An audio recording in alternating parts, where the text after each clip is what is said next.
Donc on vient d'avoir les résultats définitifs pour la première circonscription. C'est très très bon pour nous. Pain pour le front de gauche 9,83, Gilbert Sauvant 33,04. Oui. Donc c'est un très bon résultat pour notre candidat. Ça c'est sur la première circonscription. Sur la deuxième, apparemment les résultats sont aussi très bons. Et que pour le deuxième tour, il faut lancer un appel à nos amis de gauche, du Front de gauche et d'Europe Écologie, de façon à ce qu'ils nous rejoignent et qu'on donne une vraie majorité à François Hollande et que le département des Alpes-de-Haute-Provence soit, comme pour les élections présidentielles, un des deux départements qui mettent la gauche en tête. Nous sommes ravis d'être en tête à ce premier tour des législatives, en tête de 10 points sur notre concurrente Eliane Bareil. Donc il faut maintenant se mobiliser pour dimanche prochain. Nous avons de bonnes chances, mais les jeux ne sont pas encore faits. Il faut absolument que tout le monde vienne voter et se rassemble autour de notre candidature avec Patricia. Et donc rendez-vous dimanche prochain.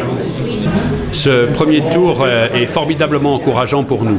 D'abord, les Alpes-de-Haute-Provence demeurent un des départements les plus civiques, où la participation électorale a été forte, alors qu'au niveau national, elle est un peu décevante, puisque je crois qu'il y a 40% d'abstention.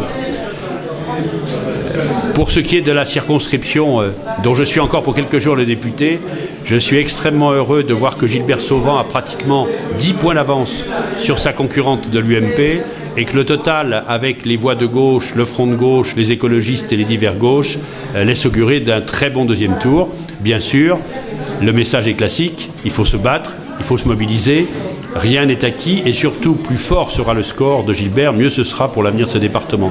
Et c'est la même chose sur l'autre circonscription pour Christophe Castaner, qui est à plus de 36%, qui a plus de 7 points d'avance sur le candidat de l'UMP et qui là aussi a des perspectives remarquables pour le deuxième tour.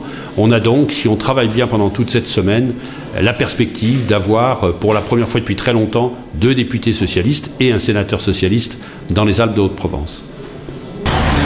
Les résultats sont excellents. Comme nous l'avions annoncé, la campagne a été très bien menée, que Gilbert est en tête dès le premier tour. Pareil aussi dans la deuxième circonscription avec le candidat PS-PRG.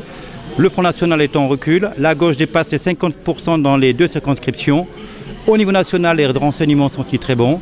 Nous sommes tout à fait satisfaits. Les Français ont compris qu'avec la nouvelle majorité autour de François Hollande, un nouvel élan est donné.